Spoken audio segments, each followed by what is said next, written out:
Welcome to the Happy Little Herbs podcast. I'm your host, Bethany Stahl. I'm a herbalist, aromatherapist, and best-selling author. I created this podcast to share all about Earth's amazing gifts with you. I love sharing with others and would love to help people discover the wonders of plants. My goal is to leave you feeling inspired for your personal life and for plants. I hope to share knowledgeable information so you feel confident when seeking herbal products or even concocting your own. If you are curious about plants, this podcast is for you. This podcast and recipe are for educational and informational purposes only. Always check with a licensed medical doctor to ensure a remedy or treatment is right for you. Fire Cider is a hot, circulatory, immuno-enhancing formula, meaning that it helps clear out sinuses and wakes up your immune and respiratory systems. Often, it is taken as a way to help keep away colds, respiratory infections, or lessen sinus congestion. This is because it is an expectorant and helps thin mucus and stimulates mucus excretion. If you tend to have a cold constitution and are always looking for a blanket or a sweater, this remedy does a great job at getting our circulatory system moving and pumping. This is something that can be taken daily, especially throughout the winter, to help move your energy and blood throughout your body. A little dropper into your mouth or a shot glass will work perfectly. It all depends on how much you prefer and how much your body can handle of fire cider, which is quite spicy. However, if you are somebody who runs warm, you have a great metabolism, you may experience heartburn, peptic ulcers, or gastrointestinal inflammation, or experience a bit of hypertension, fire cider may not be the best remedy for you. People with fiery constitutions will find this blend too heating. It will be too hot, too spicy, and it may upset that heartburn or any sort of stomach issue you may have. Something more cooling would be better for immune support. And of course, if you do have these things and you do want to try fire cider, this doesn't mean that you can't take it ever, but it's going to likely be more preferable and work a little bit better for people who are cold versus warm. So if you know you're a cold person, you probably get numb fingers, numb toes. You might be a little bit drier with your skin versus if you're somebody with a wet and warm constitution, you might have an easier time sweating. You might be a little bit red or pink in your face, and you will constantly be warm and never needing to grab an extra sweater or a blanket or anything like that.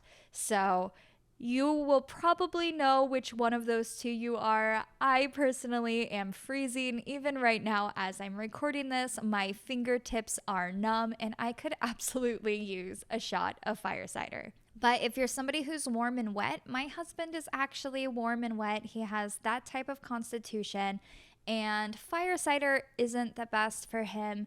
He likes something cooling like elderberry syrup, which I'm going to be teaching in the future. Fire cider has existed for generations. It dates back to as early as 400 BC when Hippocrates would administer oxymel to his patients. While oxymel doesn't necessarily mean fire cider, it has similar ingredients. So oxymel is a word that means a mixture of vinegar, which is an acid, and a honey that is used as an expectorant. And as we talked about earlier, expectorants help clear out that mucus in your chest. Fast forward to the 1970s when Rosemary Gladstar, a herbalist, coined the term fire cider to describe this hot, spicy drink that she became famous for making. Now, she doesn't claim credit for purely inventing the remedy. All herbal remedies are stemmed from others, inspired from others, and it is always a conglomerate of knowledge that we gather along the way. And Rosemary does say this.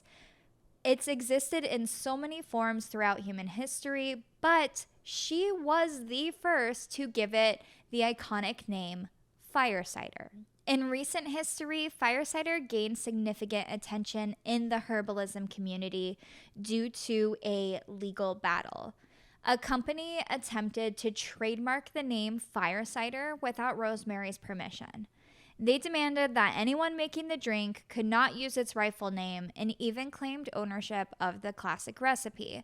Now, this is how trademarking works, and trademarking is not inherently a bad thing. It helps protect companies. I own trademarks, and a lot of other herbalists also own trademarks, but never for something that is known as a common remedy, especially one that was coined by someone else, created by Rosemary Gladstar, the name, and has been being taught and used in various different purposes throughout human history. So this caused a lot of controversy in the herbalism community.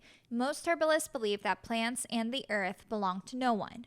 We see ourselves as stewards working with the plants, harnessing their abilities to enhance lives, and we strive for everyone to learn the amazing gifts of these plants.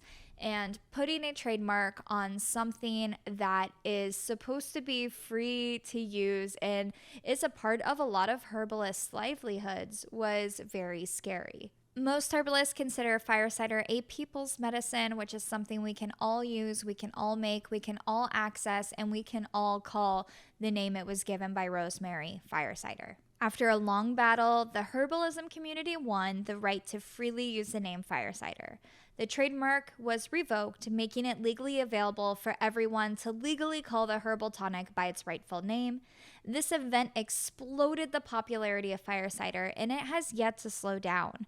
And it is noted by everybody involved with the fire cider case that they have no hard feelings toward the company that tried to trademark fire cider, that this was a lesson for history, and it's a really good thing that it stood the test of time to where that can still be used freely. Now that we are done with learning a little bit about fire cider's history, let's get into what makes fire cider so special.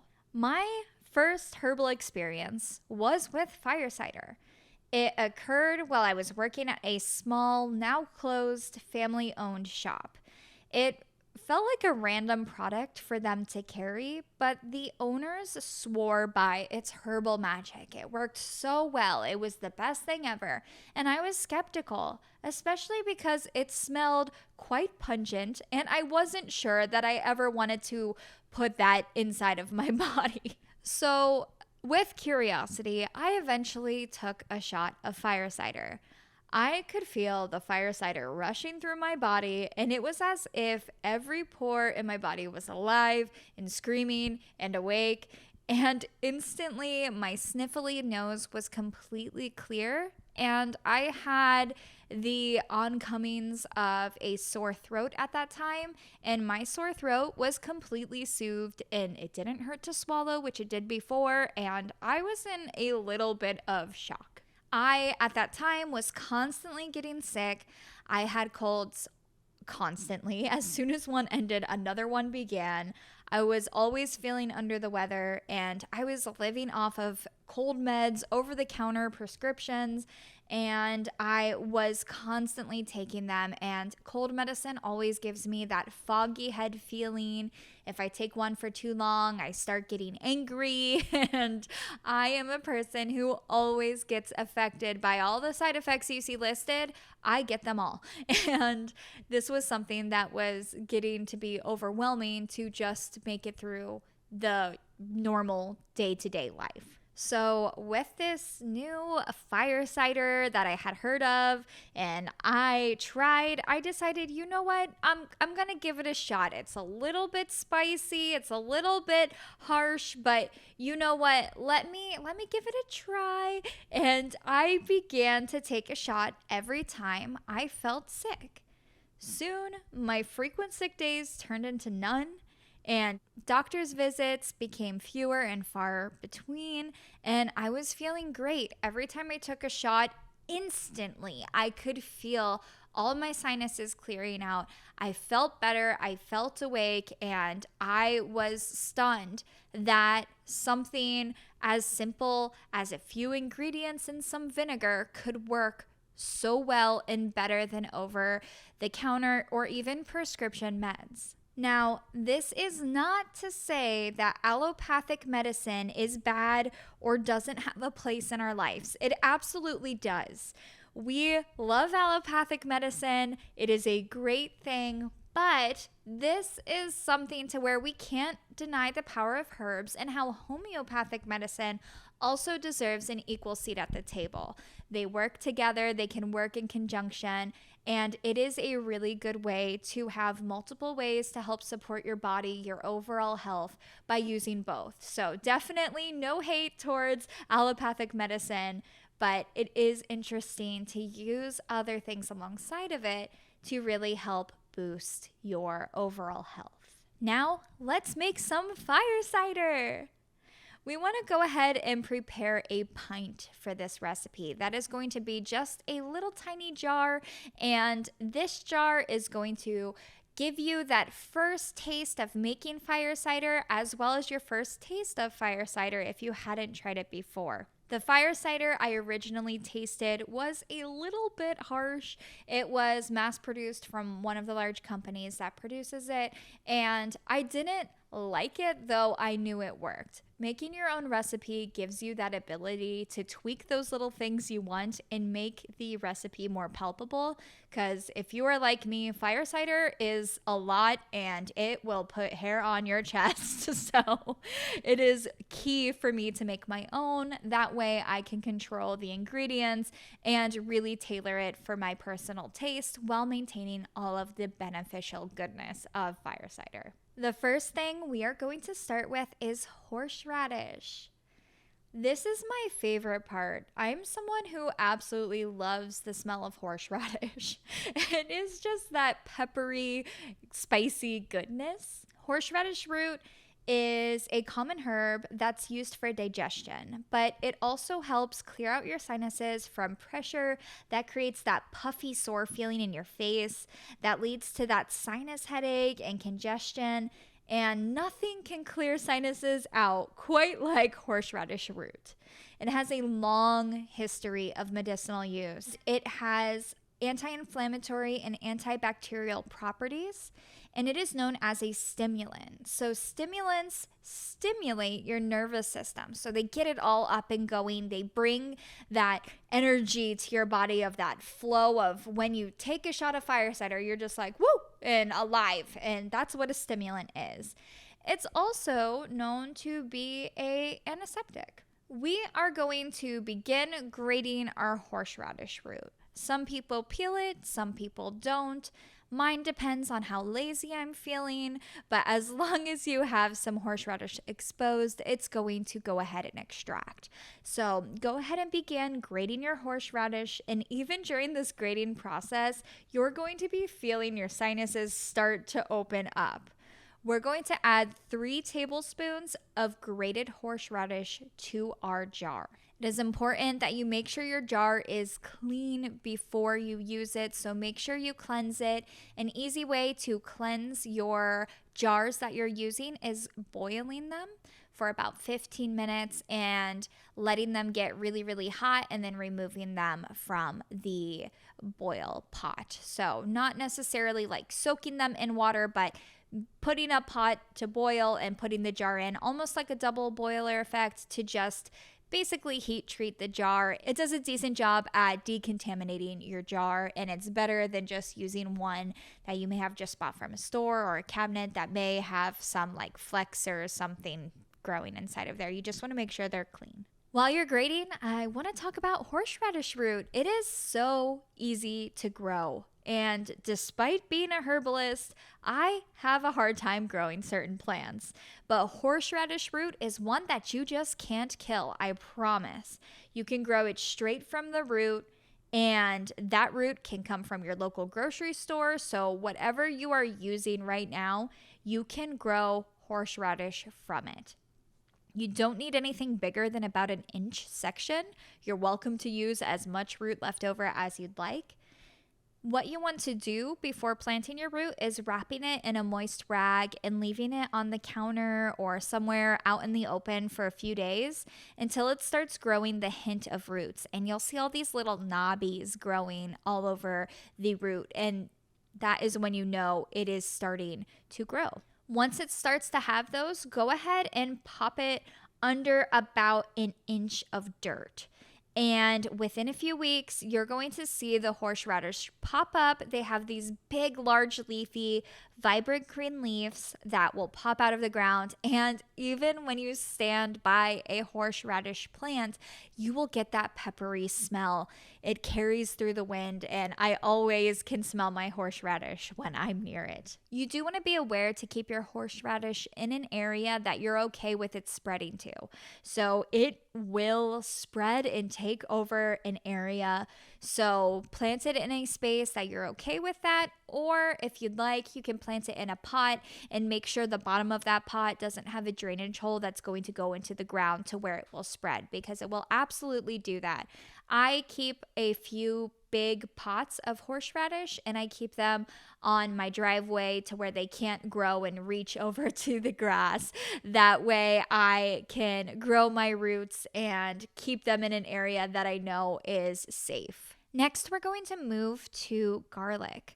So garlic is known as a diaphoretic, meaning it helps warm you up. It's also an expectorant, and it will loosen that mucus and allow your cough to be more productive. So when you start coughing and you just can't seem to get it out, garlic is going to also help get that mucus flowing out of your body. This led to garlic being a great aid to those with asthma and has also been used throughout history. Many scientific studies of garlic have shown evidence of garlic being antimicrobial, anti-inflammatory, antifungal, anti-diabetic, potentially cancer-fighting, and known to lower blood pressure. It's all around a great herb. I love the taste of garlic. I wish I could just bite into the bulb. I can't, but I would love to because I just love it. So we are going to add 1.5 cloves of garlic to the mixture. We are going to want to make sure to mince it. So go ahead and squish it, get out those juices, and then dice it up and throw it into your jar. Once we are done with that, we're moving to our onion. Onion is known for being great for colds and coughs, as many scientific studies of onion have shown to have antibiotic and antioxidant qualities.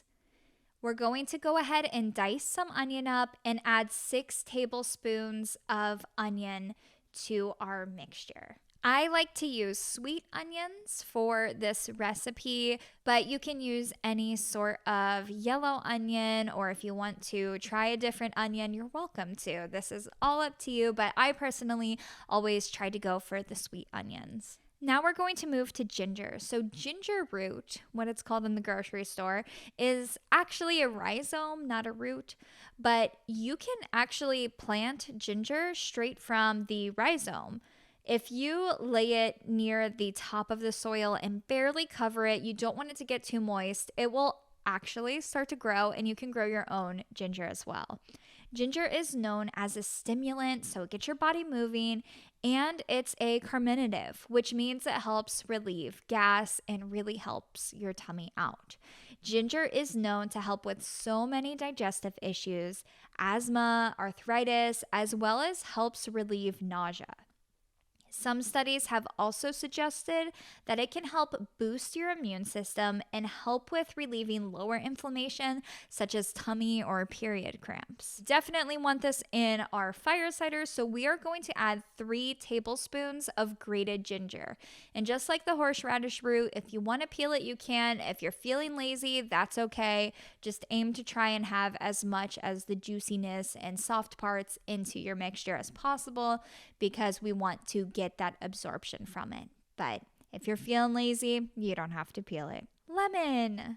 Next, we are going to talk about lemon. Lemons are not only yummy, but they are high in vitamin C, which is good for your heart and aids in the growth and repair of tissues in your body, helping produce collagen. That is what so many products have in it to help our skin's elasticity and really help our insides of our body as well. Lemon is also known for helping protect your immune system.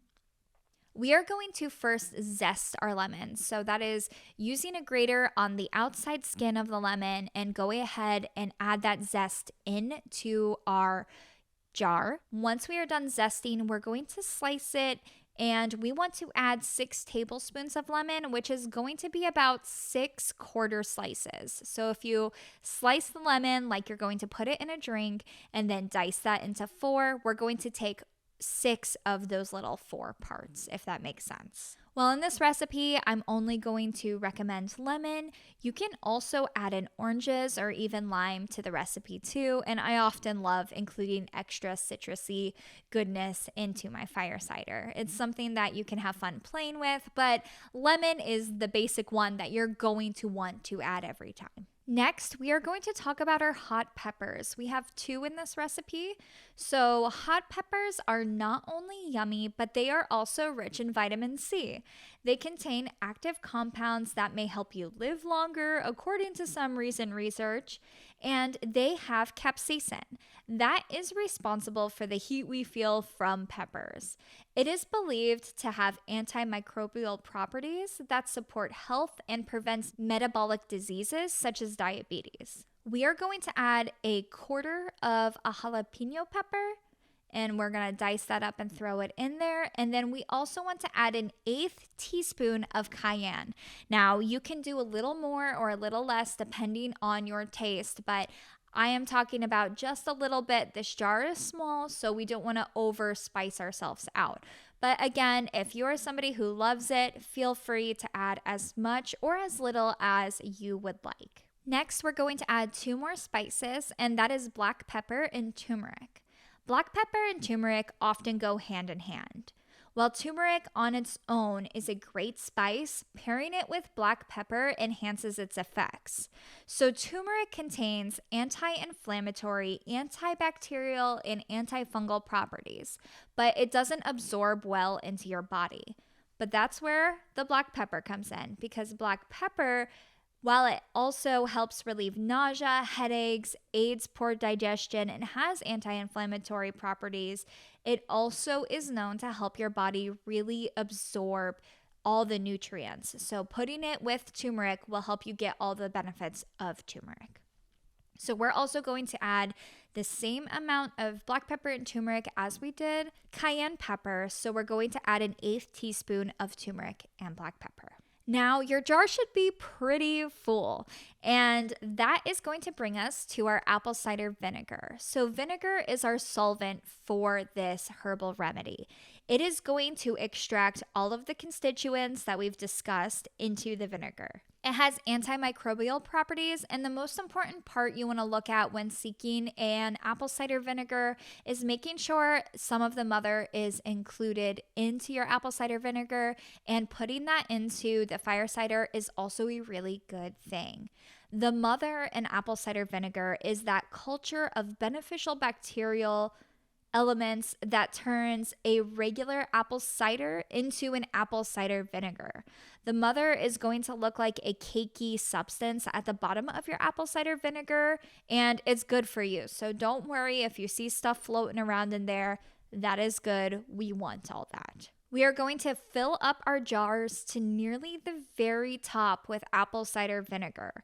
We want to make sure everything in our jar is covered, so feel free to screw on the jar, shake it up, and then top off your jar once again. Sometimes I'll even poke down into the jar with a utensil to make sure that there is no airspace, and I am putting in as much apple cider vinegar as possible because we want that to extract all of these elements, and we want everything covered because we don't want anything to go rancid. We want it all to absorb into the vinegar. Once you do this, you want to cap your jar.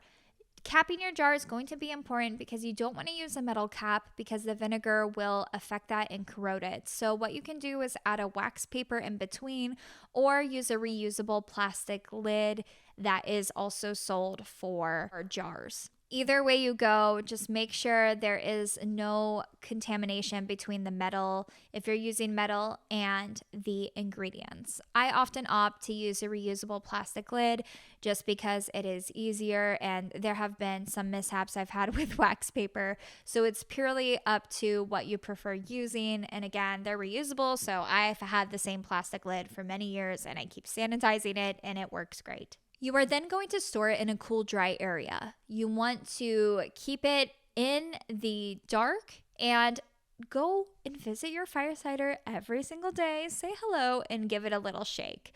This shake is going to help keep everything moving around, make sure everything's staying moist, make sure everything is being extracted.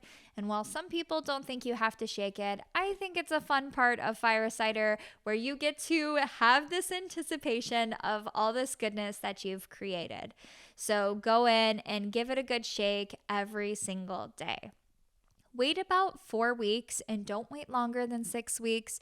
And after those 4 weeks have passed, you are going to want to remove your fire cider, strain out everything, and only keep the liquid part. So I use typically an organic muslin cloth for this, or a cheesecloth, either way.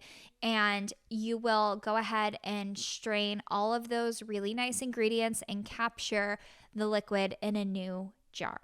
Once you have strained all of that liquidy goodness, you will probably smell how pungent and amazing and spicy your mixture is. And now we are going to add honey. This is a key component to making sure your fire cider isn't too harsh. Honey is something that you'll add to taste, but if you're like me and you don't want to grow hair on your chest with every single shot of fire cider, use a spoonful of honey will go a long way to help cool some of those hot ingredients. I personally love using my Happy Little Herbs cinnamon infused honey for this to get a warming and sweet tasting vinegar. Honey also has antimicrobial properties and aids with the common cold. Honey soothes the throat for cough relief and eases respiratory infection symptoms. Another benefit of honey is using local honey versus the kind you'll find in the stores on the shelf. Bees use pollen available to them, so ingesting honey from local bees will help expose your body to local pollens and help strengthen your immune system to help our local blooms and irritants affect us a little bit less. So if you can access local honey, that is going to be your best bet. Again, I love using the Happy Little Herbs cinnamon infused honey to give the carminative and mildly astringent properties of cinnamon to the mixture, but of course, this isn't required. Any local honey will be great and get the job done. Astringents soothe the digestive tract membrane and help reduce liquidy bowel movements. So if something does upset your tummy in fire cider, adding that little bit of cinnamon is going to really help.